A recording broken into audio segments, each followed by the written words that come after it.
Hey, it's John Gafford. If you want to catch up more and see what we're doing, you can always go to thejohngafford.com, where we'll share any links that things we talked about on the show, as well as links to the YouTube where you can watch us live. And if you want to catch up with me on Instagram, you can always follow me at thejohngafford. I'm here. Give me a shout. Back from the break. Thanks again for joining us. And again, as I always say at this portion of the deal, man, if you're watching us on YouTube, hit that like and subscribe button. If you're listening to us on a podcast, take a quick second out of your life and give us a review. Give us that 5-star. Every little bit helps. I mean, yes, we have 10,000 of you that are subscribers, but I wouldn't mind having 11,000. I mean, we're fighting an uphill battle with some of Colt's commentary. So anything you can do to help us out is always appreciated. 5 or lose 700. Yeah. I mean, sorry, we're losing as many as we get with Colt's commentaries. There you go. But anyway, back in the studio with us today is my man Nick Dossa, the owner of Vegas Auto Gallery, seller of Bugattis to really rich and famous. So really interesting. If you didn't catch part 1, go back and check it out. If you're listening to us on the podcast, you already heard it. So we'll just move on. But where we picking up the story is Nick basically has created his first dealership at age about 21 in Calgary. Very quickly, in 8 months, moved from selling RX-7s into moving Highline. Back then, Highline would be considered like a Nissan 350ZX or whatever else. This is like 2006 we're talking. So here we are. Nick, welcome back. So that's where we are. Pick up the story, my man. Where are we at? Where are we going? So from selling cars over there and doing the high-end stuff, I moved forward and I started doing more and more. I got tapped into like some high net worth individuals, like I told you, from my mom. Mm-hmm. And I remember one of my biggest deals was when I really kind of tasted it. And I was like, okay, listen, I know I can play with the big boy stuff, like which supercars at that point, there wasn't no such thing, but it was just starting, Well, let me ask you a question. I'm going to ask you a question. So here you are. How old are you at this point? 22? No. 23-ish. 23-ish, right? 23, but you're a kid. Yeah, I'm a kid. You're a kid. Because as my father used to say, I'm 25 is your dumbass birthday. That's when you're no longer a kid. If you do something stupid at that point, you're just a dumbass. But at 23, you're a kid, right? Yep. So did you find it challenging being a 23-year-old kid and you have these high net worth individuals coming to deal with you? Did you feel, was there a little, if you look back at your 23-year-old self, was there a little twinge of, are these dudes going to take me seriously? You know what? The sense of intimidation sometimes would come because it's such a powerful person, like, of great wealth at that point. And you're like, oh, wow, like, will they take me serious? But I was lucky they did. And I think that because I was just, like I was saying, honest and just upfront and say, listen, this is what we're doing. This is what it is. This is what I want to make. And they're like, I appreciate that. I love the way you do business. That was it. All right, cool. So you got a couple of high net worth guys. Now they're buying cars. So what happens next? So when I first tasted it, there was I don't know if you remember back, but there was a Lamborghini LP640 back in the day. Like it was a Versace edition, doors up. It was a Murcielago, the newer version of the Murcielago, right? Okay. So I had a realtor and he was winning an award and he's like, I have to have one of these for the award ceremony. So I went and sourced that car. It was in Vancouver. So I flew to Vancouver. I did the deal. I flew to Vancouver. I picked the car up and I had to have it there by the next day. I literally drove that car all the way back. From Vancouver? From Vancouver to deliver it to him on time. Washed it, delivered it and everything. But I made a huge lick on that car. Yeah, just pounded syrup the whole way to stay awake. Yeah, exactly. Timmy Ho, double. Yeah, get a double. Pretty much, yeah. You're good. And that's when I felt it. I was like, wow, I made such good So growth. how much, the guy, okay, he's then, probably not hearing this. Yeah, how much, what was that cut? I made $100,000. Made $100,000. I made $100,000. So that was the first big swat where you're Supply like, and okay. demand. I was like, you want it? We got to pay to get it. He said, cool, go get it. And this was it. He didn't care, but he's like, go get it. Yeah, go ahead. Yeah. All right. So that's a bunch of money for a little kid. At that age, I was like, okay, here we go. All right. So, so let's talk about that too, because the biggest problem, in the real estate space, which is where we are, which is most realtors get on what's called the real estate roller coaster, which is like, yay, I get a big commission. And then, oh God, now I'm broke because I don't work. Exactly. And so you get $100,000. That's a big clip for, 23, 24-year-old kid. For sure. How do you, was there a twinge of, well, maybe I'll take a vacation. Maybe I'll go screw around. Or you just pedal the metal and I was like, the next one has to be bigger than 100. Let's go. Now we're just. So I started buying more stuff, expanding more, and I put all the money back into the business and myself, and just worked. I wasn't spending money buying gifts or buying clothes, whatever. How much were you paying yourself at that point? How much at that time? I was paying only. I had a car payment on one car that I had to keep solid because you weren't allowed to drive a dealer plate every night. Okay. So I had to buy one car. So I had a car payment of like $1,200. And that was it. That was it. And I'd pay that, and I'd take a little bit of money to live, like maybe $2-3 grand. 1,200 Canadian. That's it. 1,200 Canadian. Canadian. Under Canadian $5 dollars. About Call it $200 American. Call it Canadian $5,000 a dollars. month. All right, $5,000 a month. $5,000 a month. Are you living on your own, or still you're not with mom at this point? No. Okay, all right. You never know, dude. I got a wife and kid. No, but you had a wife and kid at this point? Yeah, I got a wife and kid, right? No. Now, No, Jesus, now I know back you then, did. no, I had my own house. Okay, got it. Like, you had a wife and kid. You're living No, in no. mom's with $1,200. No. Okay, no, I'm just kidding. No, I'm just making this worse. All right, so bigger, better. You're only paying yourself like $5,000, $5,000 a month, yeah. and the business is generating a lot of capital, but you're reinvesting all of it in inventory marketing. What was the percentage of what you're doing? Because I wanted to be able to be super flush. If I want to go buy something, you have to have cash on hand. Yeah, Back then there wasn't floor plans like there is today. Yeah. You had to pay if you wanted to buy something. So for those that don't know what a floor plan is, that's a finance term. Yep. Which is not. Now, let me ask you this. Sure. Let's let's get some tips and tricks too. Because obviously with you don't care because your business is not this. But I actually cut my teeth in the car business. That's where I learned how to sell. I was in a hospitality business forever. And then when I had bleeding ulcers at 28, owning and running restaurants and bars and nightclubs, and my doctor was like, you need a fucking life change. I was like, all right. So a buddy of mine said you can either sell Kirby vacuum cleaners or you can sell cars. Either way, you have a PhD in sales. And I was like, I ain't selling vacuum cleaners, so I went and sold cars. I did it for 3 months and crushed it. I mean, I was like, when I left there after 3 months, the dealership offered to pay my rent to get me to stay. Like, stay with us. Yeah, he's like, whatever you want to do to stay. And God, I forgot what I was talking about. Here's the question. So back then, I don't know if it's still then, but what he's talking about with the interest rate is it hits at the end of the month or the first of the month. They calculate your existing inventory on the showroom floor, which is where you pay your interest. Yep. So the best time to buy a car, kids, if you're out there, is the last day of the month. Yeah, you get a month free. Yeah, is that accurate or inaccurate? It's accurate, pretty much. Not with what you do, but not with what I do, but pretty accurate back then. Yes, it was. And there was a thing called the curtailment. So you'd have to pay at the end of that 30 days. You have to pay a percentage of whatever you bought a car for $50,000, for example. I'll use that number, and you got to pay 10%. So you'd have to pay like the $5,000 to the curtailment. But part of that was interest. Part of it was towards the car. So your value of your car would go down to like 40. Let's say your interest was whatever percentage, your value of your car would go down to 49. $1,000 was burnt for interest. So you now only owe 49. Right. But even today, if somebody's going down to your friendly neighborhood Ford dealer, would you say that the last day of the month is probably the best day to go? Okay, but the best day to make a deal for sure. Yeah, the best day. And also, here's another one, kids. Go at like 6 o'clock. Yeah. Don't go in the morning. Because you know why? You know what the finance manager wants to do? He wants to go home. Yeah, he wants to go. And the longer you sit, because there's a party. Most dealerships have a party last day of the month.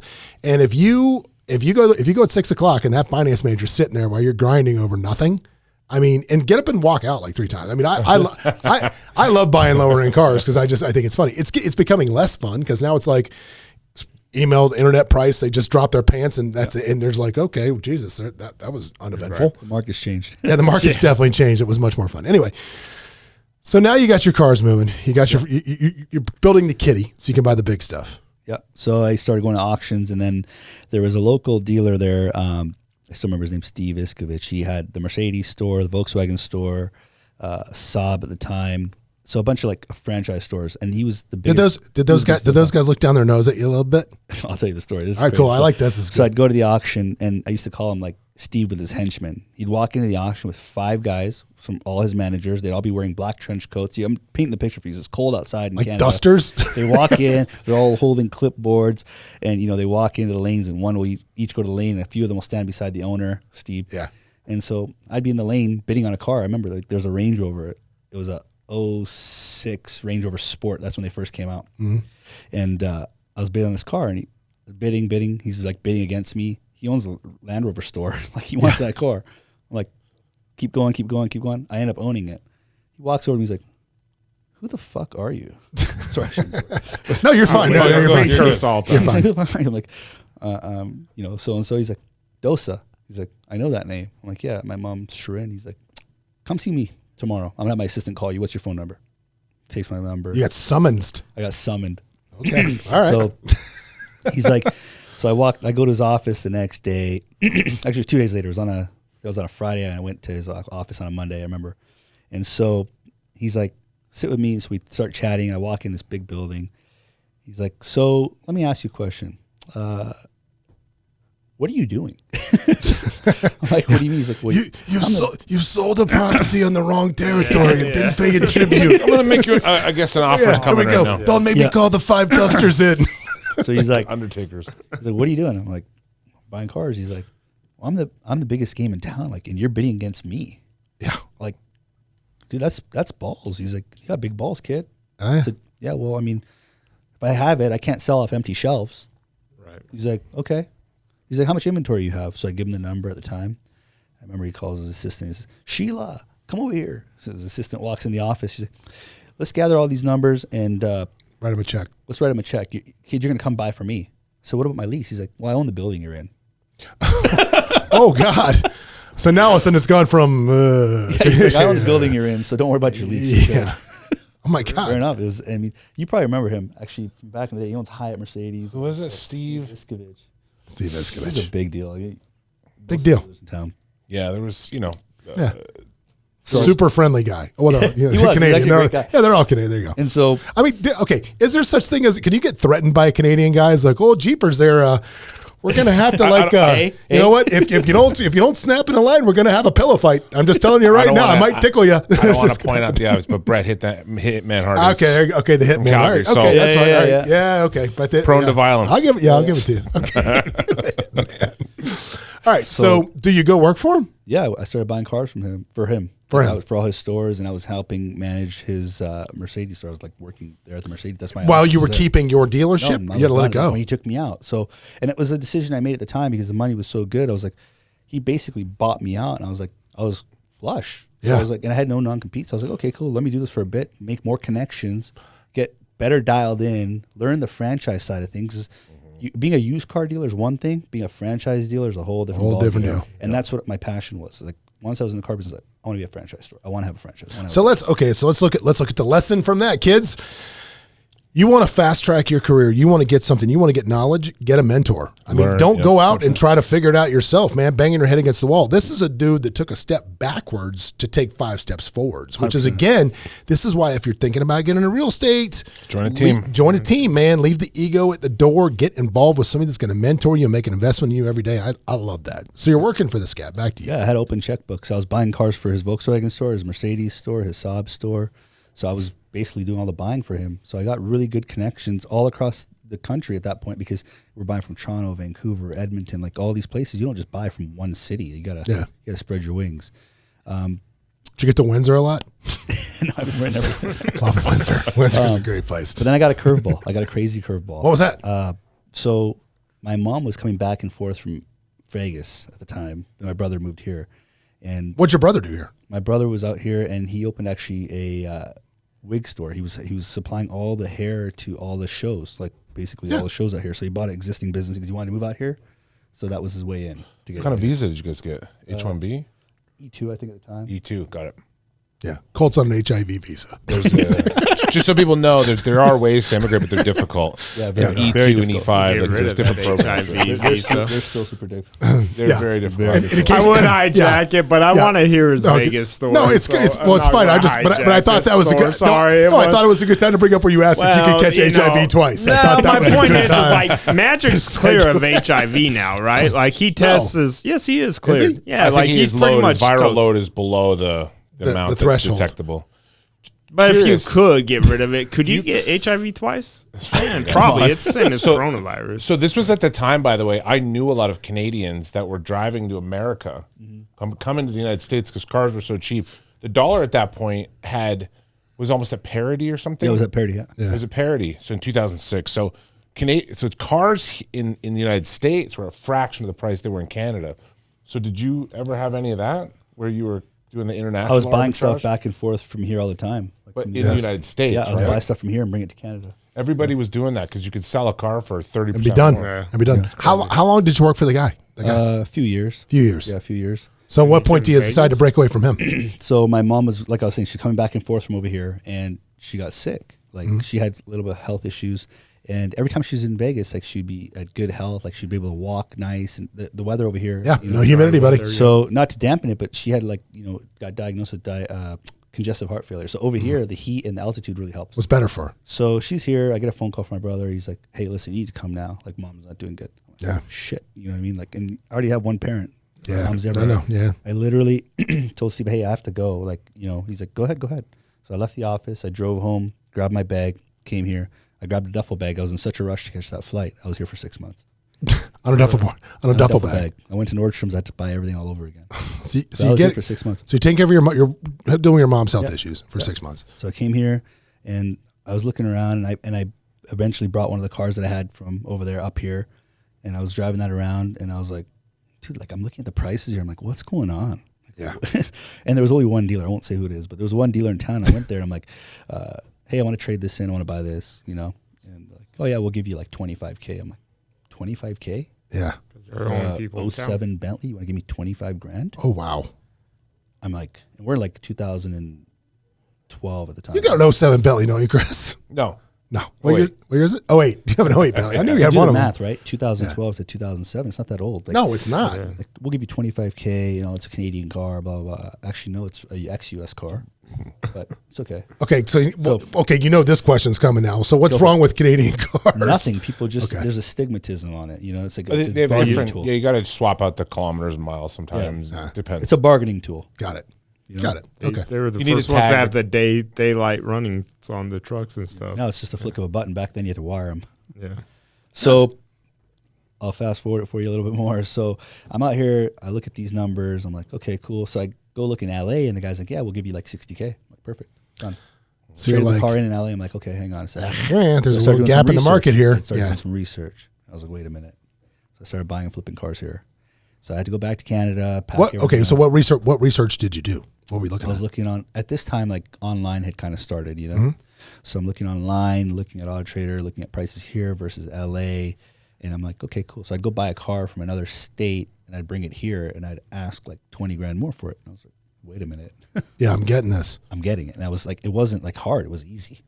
So again, look, one of the biggest mistakes people make in business is they fall so in love with their own idea, they just charge headfirst into it. Yep. You actually Do some research into what you're doing before you're competitor. before I just had that conversation with before somebody. you're like, we're going to open up a Vietnamese restaurant, and a cat petting zoo. That's not a good idea. You just got to make sure the ideas are solid. But to do the research, now you're flipping cars in Vegas, no brick and mortar, just flipping cars. What year is this?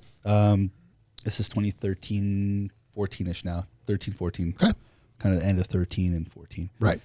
So started there and just started flipping and built it up. And I was like, okay, wait a minute, I need to open something. So I wanted to open a dealership, and I was doing some business with some people out here from prior, but in a different state. So I said, hey, I'm going to open something. Like, hey, wait a minute, let's do it together. So that dragged on 6 months because they were just dragging their feet.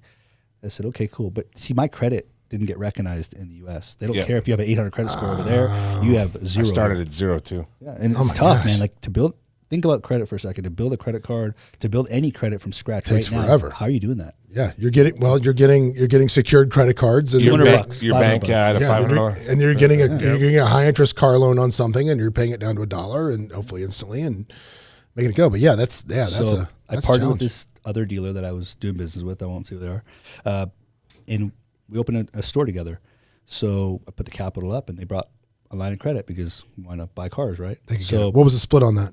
50-50. Okay, so they brought the money. You brought the sweat. I brought the we put our operating capital. Okay, and they brought a line of credit. They brought the credit. They brought the line of credit. Got it. Okay, Right? so it was more than just sweat. It was more than sweat. It was more than sweat. It was like, all right. it should have been more, but it is what it is, right? Yeah. You got to get your feet. We got to start somewhere. Yeah, start. New city, new state, new. Where was it? Where was the spot? Where was it? Just off Polaris and Tropicana. Okay. Right. So kind of close to where you are now a little bit. Yeah. Small little warehouse. Did all the floors white, and I take my pictures inside there and everything. Started with 2 cars, 3 cars, built it up quick. Mm-hmm. To the point where in 6 months I was busting at the seams. Like I didn't have room for stuff, and I was flipping stuff back and forth fast. Like it was going crazy. Because you just didn't have room. Right. And so we had a 3-year lease on that space. And so what I did is I negotiated with the landlord, which is a big, stations. I negotiated with their agent. And there was a warehouse down the street. So we moved into that warehouse, and they broke that lease and moved it over here. They said, nice. Okay, we'll just extend your lease over here. So now you have a total of 3 years. And I did that. So at the end of the lease, almost when the time was coming up, I was like, hey, listen, and this is the mistake I'll say that I made, is I was so busy focused on trying to build this business and get it going that I left the financials and everything to them. Which was my mistake, which is, I'll say it now, I don't care. You know? You got to have your nose in the books a little bit, man. If you don't, because if you're asking someone to run something without a P&L or anything like that, it's like driving a ship blind. Yeah. if you don't have a P&L at the end of every month, you don't know what you're doing, you know? So you got to know where you can trim, where you can add. So were those P&Ls not exactly getting run Well, I got properly? one. It was a little bit different. And I was like, Yeah. okay, I started questioning it, right? Tax. So I started questioning it. And so I kind of said, okay, you know what? I'm going to exit. Yeah. You know? How long into it was that? It kind of timed itself perfectly. Okay. So at 3-year mark, This is when you were getting out of the little place into the bigger place? no, or you we were already in moved to the big place? bigger. We already moved to the place, bigger okay. place, but the lease was ending. Okay, got it. So broke that Like, relationship, we're done. and we're done. We're still cool. And by now you're 3 years in. I'm You've 3 got a years little in. bit of credit. You got some. Of course, I built everything up. Yeah, you you're know what I good. mean? And against all odds, like everything that could be done to try and stop me from opening on my own, they tried. But Yeah. that's okay. I took the bullets, I took the bumps, and I kept going and going and going. And here we are now. So started a dealership again from scratch. I had to literally break everything down that I had built and start from scratch again to rebuild it. And we opened Vegas Auto Gallery. So it's always been the same spot, though, right? How many years now? So When did it that start? one location, I extended the lease there. So once that was done with them, I went to the landlord and said, hey, listen, I'd like to take this lease on.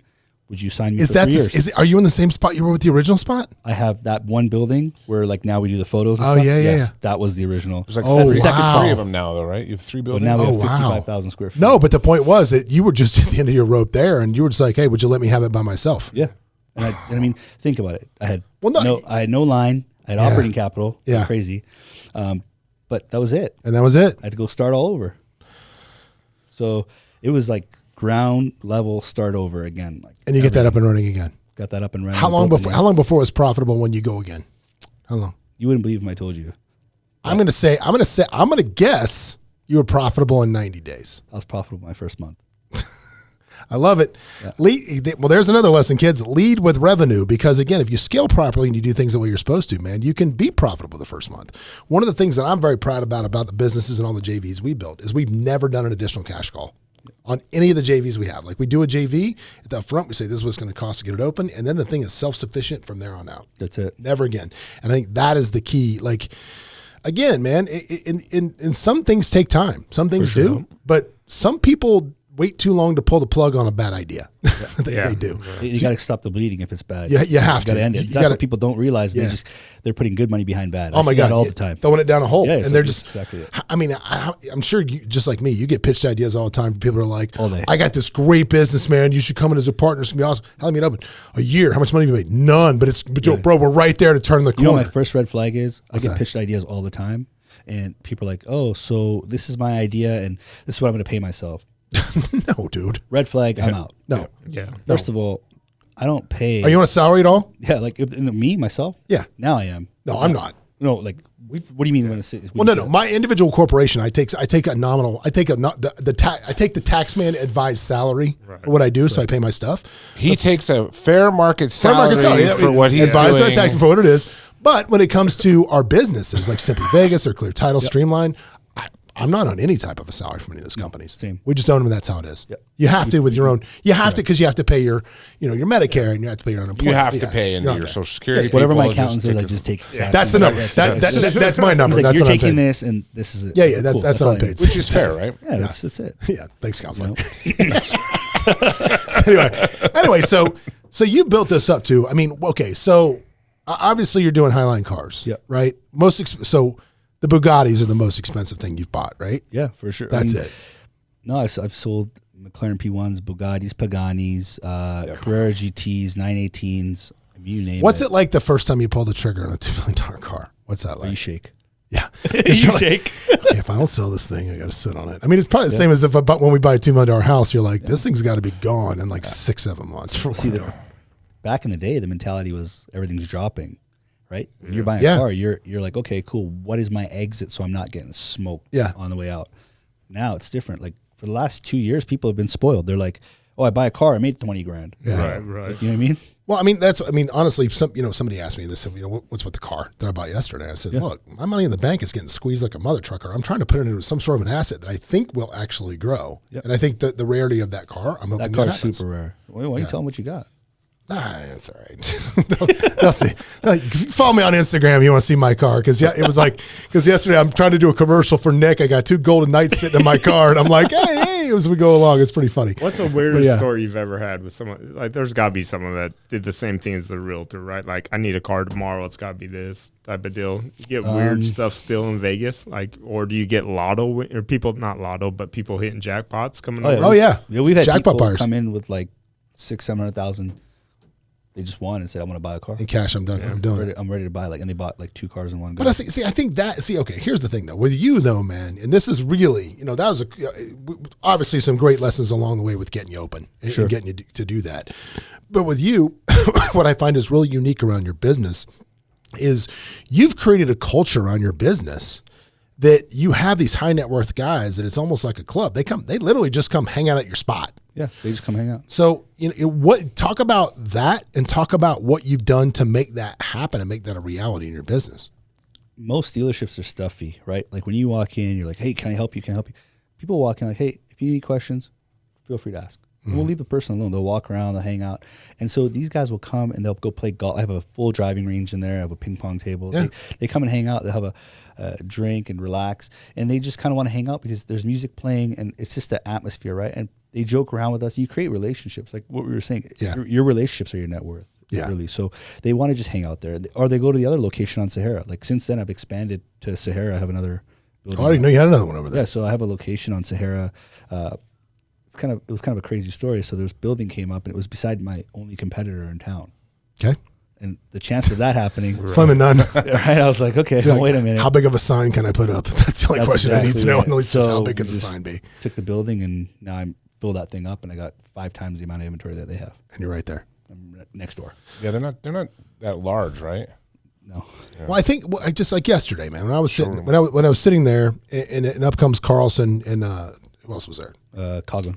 When they come walking up, it wasn't like walking up to see the car salesman guy. It wasn't like walking up to see the dude that owns his business. It was like, what's up, dude? You know what I mean? It was a relationship. That's a hockey thing. These guys. I introduced you right away. Like, look at how respectful they were to you. Like, hey, man, how you doing? Like, yeah, just what's up, boys? I did say boys. I think because I think that's a hockey thing. I did that. That works. Hey, Let's go for a rip. Hey, boys. Hey, boys. I did come falling in my mouth a little bit, but I think creating that culture within your company, and I think giving them like, hey, even if you're not buying something, just come by and hang out. Come visit us. Just Because here's the thing, like those guys, where can they really go and not get bothered? That's exactly it, right? And they want to see, who doesn't love cars? Like I have toys and toys and toys over there. So they want to come and just look around. Hey, what do you got new? What do you got? Like they want to come sit and stuff. And other dealerships will kick them out. Like they've had bad experiences in town. Really? Yeah, if you could believe that. I mean, Vegas car market was known as like people would go to. That's why the Orange County dealerships are so good. LA is because everybody from Vegas is like, screw Vegas's dealerships, and they bounce. You had very true. You had 4 owners have every point possible to buy out. So you take the $2 million or 2 million people market in Vegas. You got 3 dealerships, 2 dealerships. You put that 2 million population in Utah, you got 15. So, they could treat people bad in Vegas. That was the first thing I heard from people. It was a total monopoly. Yeah. Well, I would say like now, like what percentage of the nights do you say, if you had to put a percentage on the team that you sell cars to? 100%. 100%. You sell all of them. All of them. Even Bill Foley, the owner of the team, actually is a good friend, and I sell cars to him directly. I go to his house. Like I have access to his place. I pick cars up, drop cars off. You don't sell cars to the Raiders. What about the Raiders? Yeah, the Raiders, we sell cars. Okay, all right. Okay, real quick. Can we talk? Oh my God. Okay, we need to talk about this. Disclaimer. Can we have some in no way is Nick Dossa responsible for the actions and behaviors of the Las Vegas Raiders. No, but I mean, can we explain to them that nobody can see these cars at the club? Do they know that? I mean, can we just, if you can just like, look, bro, go to the club, but nobody can see the car, so leave it at home. Leave the car at home. Leave the car at home. Yeah, drive to Red Rock with your hot whip. Not the club. I get it. That's one thing about Vegas. Like, there's nowhere to go. You can't front the car. It ain't Miami. No, exactly. You can't. There's no reason to drive the car to the club. Stop driving the damn car to the club. Take an Uber. Get a car. Take an Uber. It's more of a flex when you go in a black car. It is. It's a worthless flex. Because who you gonna impress? The valet in front of MGM? He don't care about them messing it up anyways. Yeah, he don't care. I mean, it's like, dude, leave the car at home when you're doing that. Well, guys, man, Nick, man, it was such a pleasure to have you on and talk about all this stuff. It was great. And if you are looking for any type, and dude, and it's not just all necessarily super highlight stuff. No, like this location on Sahara has 50,000 and up, and the other store has all the toys. Yeah, well, and also service. You service this stuff I have too. A full service department, 2 of them. One on Sahara, one on And you and all Highline cars, you can service anything. I can service everything. You can service McLaren, everything. Porsche, Ferrari. They were the first. manuals. You're the only ones that can do McLarens in Yeah, town. we're the right? only ones in town that can Yeah. do McLaren. That's awesome. So, look, man, if you're looking for a Highline car or you just want to come walk around, although if you don't have any money, don't waste anybody's time. But no, but check out Vegas Auto Gallery. If they want to follow you online, what's your Instagram? How they find you? Nick.Dossa, and the dealership's Instagram is Vegas Auto Gallery. Yeah, Vegas check, Auto Gallery. dude. If you want to look at some sick stuff, just follow the Instagram. It's there. Anyway, The well, new man. Lotus coming out is sick. Chop full. Oh, because you are the Lotus We're the dealer Lotus here in town. dealer. We didn't even talk about that, but you're the Lotus dealer. So if you want to drive a Lotus, also call my man Nick. And here's the thing: I will tell you this. Don't say you can't find a car because that thing will be in your driveway in less than 2 weeks How later. was your experience? That was Yeah, that was it. No, that was it. Because I literally, I there was a grimace I think when I bought the Karma out at the end of my lease. You just made which is hilarious. I stuck you with that thing yesterday, but okay. there was a grimace at the end of the Karma lease when I bought it, and it was like, well, there's only one car I would want. It's the Maserati MC20, and then literally 2 weeks later, he's flexing on his damn Instagram, and now it's in my driveway. There you go. So yeah, lesson learned. Do not challenge him. He will track it down and find it. Anyway. All right, brother. Well, good Thanks to for see you, having man. And again, man, Vegas Auto Gallery, follow Nick Dossa. If they want to find you, Colt, where do they find you? Colt_Amidan Instagram. And real quick, just because I feel bad. I feel bad. What? All right, you go up to the ice cream truck. Top 3 ice cream. Try top 3 things in the ice cream truck. What do you got? Pumpkin cheesecake. I know you guys Okay, hate stop. this. Okay. No. Number 2. Oh, Jesus. Number 2 is just that Oreo cookies and cream. Number 1, Baskin Robbins has a quarterback crunch only during football. Oh, it's amazing. But they don't. Then you show up, it's not there, and they don't have 31 flavors anymore. Yeah. It's like 24. A bunch of empty jugs. and yeah. where- A bunch of empty. And where can they jugs. find you, Colt? Where can they find you? What? They can find me. I already said it. Find me at the ice cream You already truck. said it. All right. And Ice cream Counselor, store, how can people the find you? They're bar, looking for you. Connell LV, and I'll be right beside Colt at the food truck. That's it, right? By the Ice car cream truck. store. And Well, guys, if you like what we do, hey, make sure you tell a friend. If you hated what we do, make sure you tell 2 because it doesn't matter if they're talking good. All that matters is As long as they're talking about as long you. as they're talking about it. See you next time.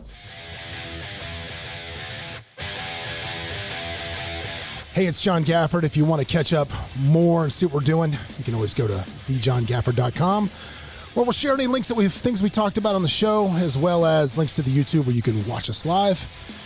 And if you want to catch up with me on Instagram, you can always follow me at thejohngafford. I'm here. Give me a shout.